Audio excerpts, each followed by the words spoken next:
I am amped to introduce Philadelphia's #1 hockey beat reporter, best hair on the beat as well. It is Charlie O'Connor coming to us live from the Wells Fargo Center. Charlie, that was it was a zany game. I enjoyed watching it. It was fun. What were your thoughts on the game and the message from the team and John Tortorella postgame? Yeah, I think it was a wild game. It was a weird game. It was a stupid game in a lot of ways. The Flyers were obviously the better team. And there's a world where the Flyers win this game, 8-3, 8-2, whatever, where they score way more goals because they had so many chances. And I'm not just talking about like, oh, yeah, they had some quality chances in front of the net. No, I'm talking about like open nets. Wide open. I'm talking about plays where in all of the other alternate universes where this game is played, the Flyers at least score 6.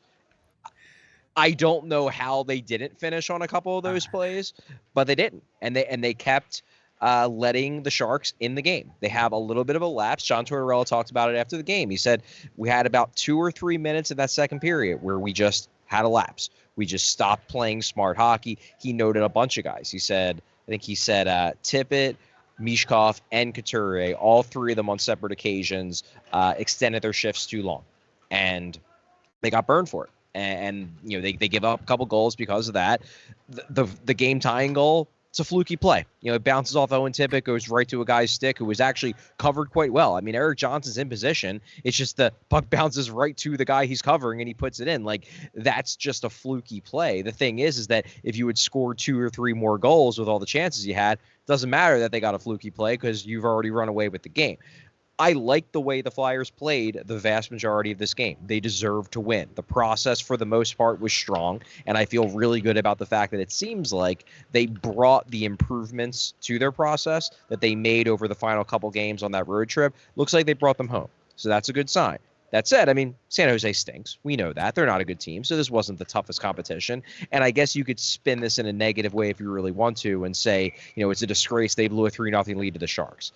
To a point, I guess I understand that kind of pessimism, but I watched this game. The Flyers killed this team. Like, they should have won this game by 5 goals. The main reason why they didn't is because you just kind of shrug your shoulders and say, it's hockey. It's a sport played on a sheet of ice with a bunch of guys standing with knives on their feet. Like, sometimes weird shit happens, and I guess credit to the Flyers that all that weird shit happened, and they still found a way to win the game. Yeah, and that was kind of my point. Like, last night, I actually went back and watched, Charlie, our show from last year after they lost to the 0-10-1 Sharks. And, like, one of my major complaints was, like, the Flyers should have come out so excited for the opportunity to pad their stats against an AHL team, And instead, they kind of just went through the motions for the last 40 minutes. And by the time they turned it on in the third, it was like, well, their goalie's feeling it, and it's too late. You lost. Congratulations. You blew this one. And that's not how I felt at all tonight. They were the hardworking team. The Flyers aren't the Flyers aren't that good either. We kind of just saw who they are tonight. This is why they need to be a volume shooting team, because they cannot finish on their chances no matter how wide open the net is. They struggle with that. Yeah, they struggle with that one thing specifically. So it's like you can't blow a 3-goal lead. There are some things you just go, what the hell are you thinking out there? For like 47 minutes of this game, I was pleased with the process. So I'm definitely with you there. We got to talk about Michkov's return. He has the assist on the power play goal. He has the breakaway goal, scores in the shootout, also takes that pretty bad penalty at the end of regulation. What did you think of Mish tonight in his return after being benched for 2 games? Well, so we actually got a chance to talk to him after the game. We talked to him through a translator on the phone. It's always going to be difficult, but we were able to talk to him. I asked if he had extra motivation in this game because of being sat for 2 games. He actually had it was a really good availability. Like, he came off really, really good. He had one joke he made where somebody asked him about him being scratched, and he was kind of like, well, if I would be scratched anywhere, nice to happen in Florida, like that kind of thing. Like, I was so he actually came off That's as, good. Pretty media savvy in this one, even though it was through a translator. But he more or less said in response to the question about motivation, he's like, look, I'm motivated in every game. And, it wasn't special. That said, I suspect he was lying. Like, I think he absolutely was more motivated in this one because, look, all we've heard about Matvei Michkov is how competitive he is, how much he loves to play hockey. And for 2 games, he was not allowed to play hockey. He was not allowed to play in games, and that must have eaten him up. So I think he absolutely came out in this game wanting to prove a point to everyone, but mostly the coach who chose not to play him in those 2 games, that, don't you dare take me out of the lineup again. Now, I think some of that energy maybe manifested itself in a not so great way. Obviously you mentioned the penalty. John Tortorella mentioned that he extended a couple shifts.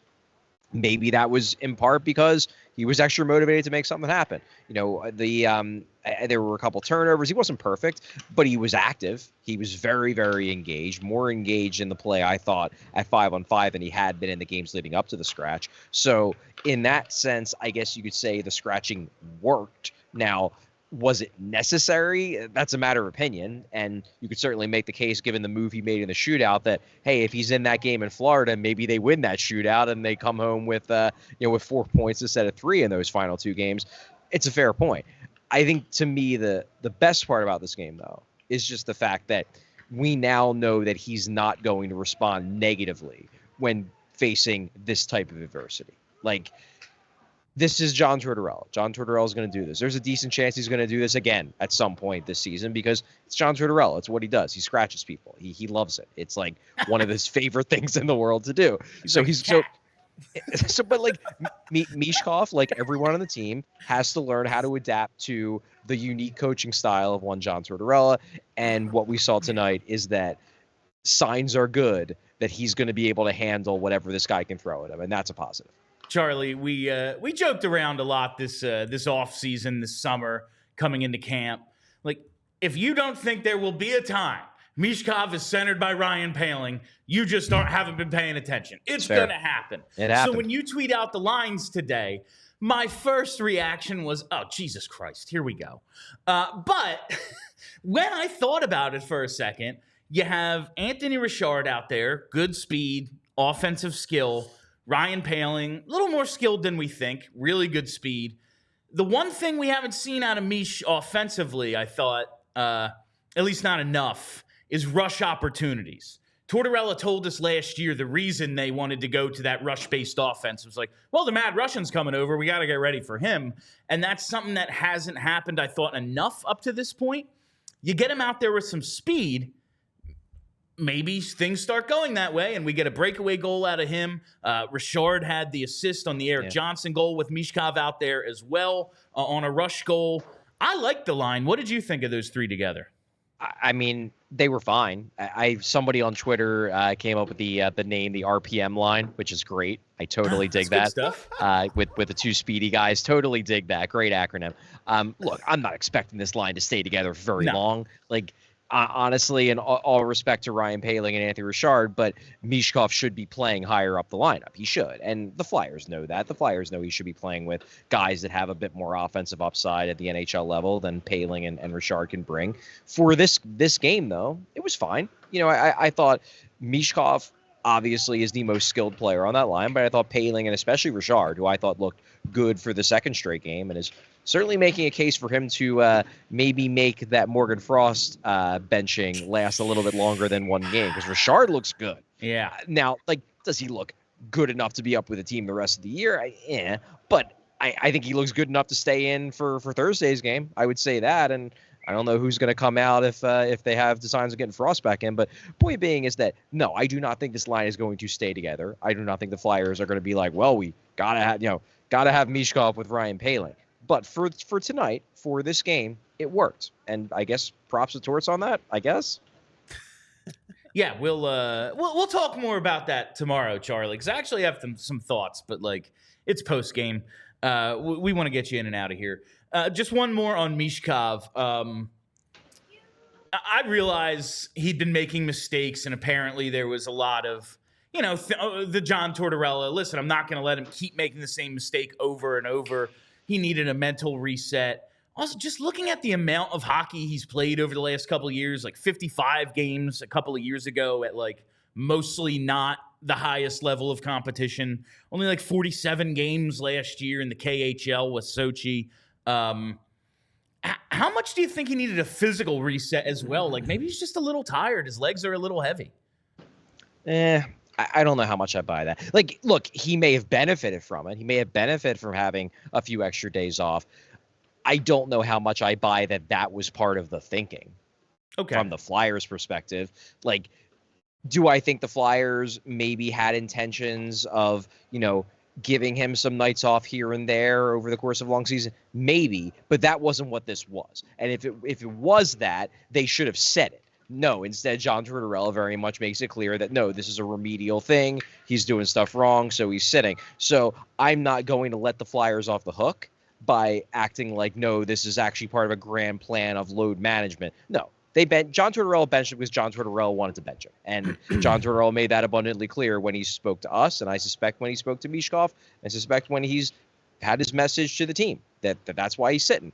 So not going to let the Flyers off the hook on that front. That said, doesn't mean that Michkov can't benefit from getting a couple extra days. And, the fact that, as you said, he hasn't played 82 games. Eric Johnson actually said that, in his post game tonight that, hey, kid's never played this long of a season. Maybe he could benefit from it, and maybe he could.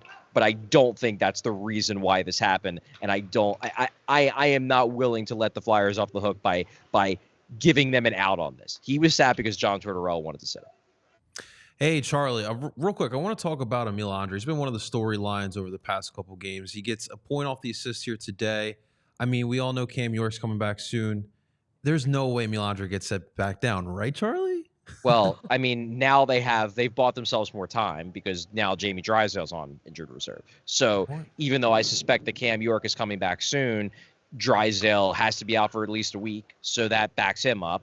I don't get the sense that Drysdale's injury is super serious, but obviously he's on IR. So that does solve that problem for the here and now. Look, if Emil Andrae keeps playing this well, he's not going to be sent back down because he got 25 minutes tonight. Like, the coach has given a guy that much in terms of usage, the kinds of minutes he's getting too. He's on the top power play unit with Drysdale out, and frankly, he's looked better on the top power play unit than Drysdale's looked for most of the year. So, no, I don't think they will send him down if he keeps playing this well. The thing is, he has to keep playing well because if he regresses, then yeah, the easiest way for them to solve their NHL roster logjam when everyone is healthy is to send Andrae back. Like, that's the path of least resistance because that allows them to keep Fedotov up. It allows them to keep Kolosov up. It makes more sense. And it doesn't force them into tough conversations about, like, well, how much is Yegor Zamula going to play? How do we keep Eric Johnson in the rotation? Things like that. So that's the easiest thing for them to do. However, with the way he's playing, if he keeps playing like this, they can't. And I think they know that. Like, I'm working on a feature that if I ever have a day to, like, actually, do something with my life that isn't just constantly covering this hockey team, I will finally get that feature done. But it's on Andrae. And really what my argument ultimately boils down to in that piece is that they can't afford to send a guy down who's playing as well as Emil Andrae is playing right now. And I think they know that.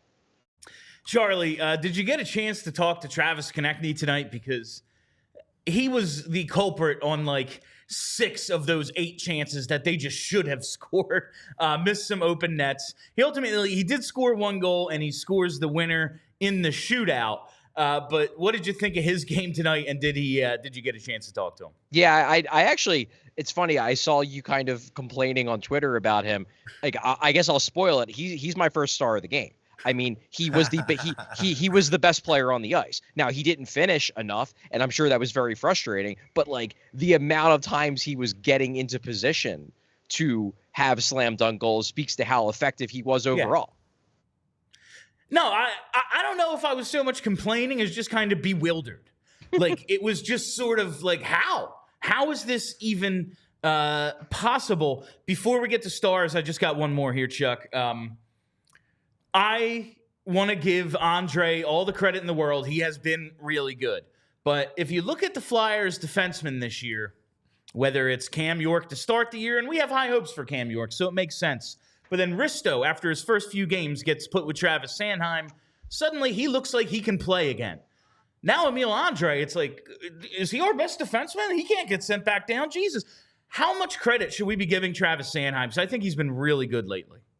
Well, I think we're talking about 2 separate things because Andrae the way he got put up with Sanheim was because he was playing really well away from Sanheim. Now he's playing well with Sanheim. It's not that I don't think Sanheim's helping him, but I think Andrae is just playing real well, and the fact that he's continuing to do it with Sanheim in a first pair role is really impressive. Andrae's playing very well. However, Travis Sanheim's also playing really, really well. And I would actually say, and I've kind of been workshopping this in my head for a few days, the more games I've watched, I think this is the best version of Travis Sanheim we've ever seen.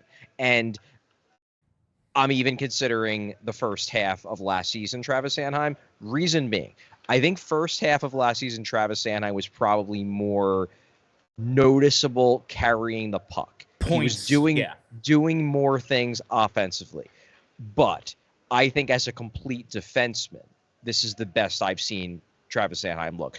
He's making plays defensively that, and I you know me, I'm a big Travis Sanheim fan. I have a lot of respect for his game. I've long been a much bigger fan of him than you have been in the past. But there were plays that, like, when they would pop up in a game, I would see the play developing and I would be like, oh, it's Sanheim. Like, he's not gonna cover this well. Just because, like, I've watched it for so long, it's like, oh, there's a guy in front and he's like bigger than 6 foot. Like, this is going to be rough. He's probably not going to win that battle. There's a board battle and Sanheim might not be as engaged as he needs to be to win it. And that puck is probably going to continue to stay alive. Like, there were just things that I would see in him and just be like, yeah, he's probably not going to do that. Well, this year he's doing that.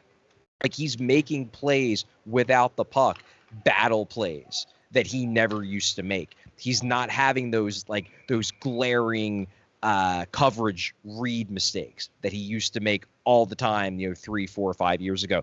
He just looks like a smarter and more consistent all-around defenseman. Now, look, we're only 16 games into the year. There's time for him to regress. But the more I think about it, like, he really didn't regress last year until he got banged up. Like, I think the regression was less about, like, him regressing back into a less intelligent version of himself and a less, consistent version of himself, and more than just physically, he couldn't do the things he could do in the first half. Well, now he's healthy again.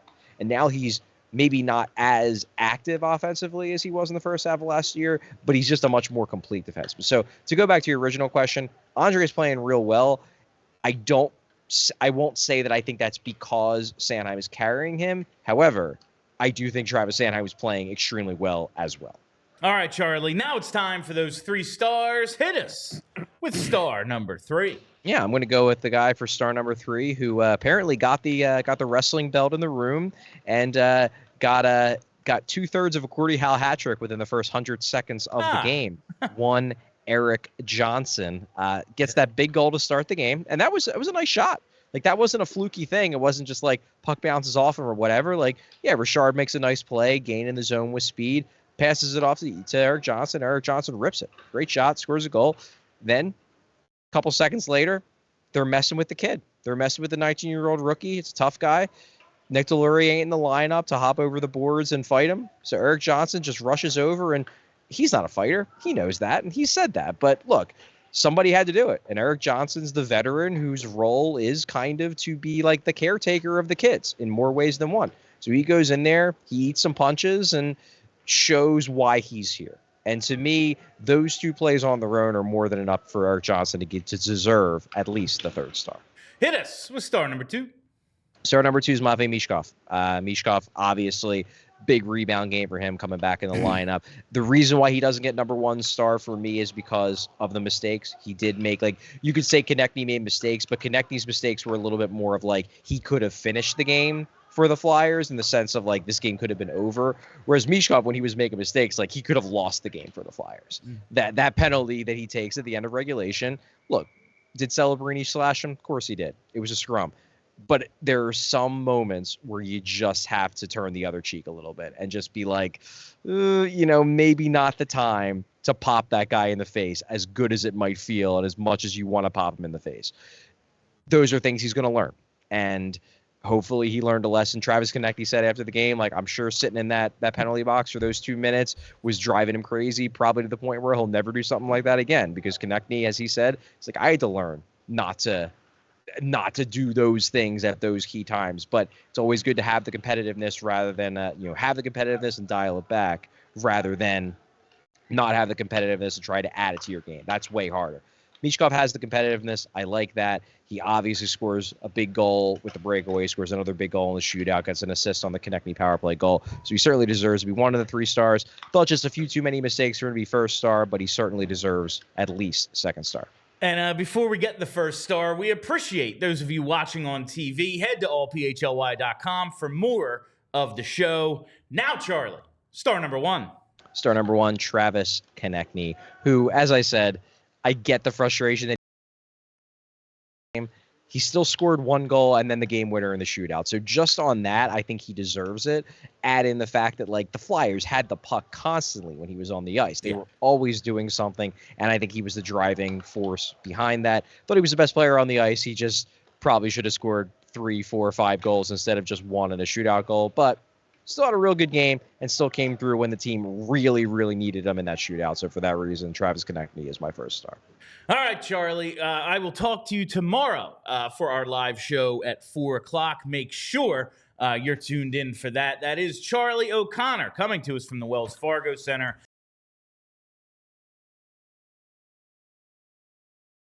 We all silly like the mayor.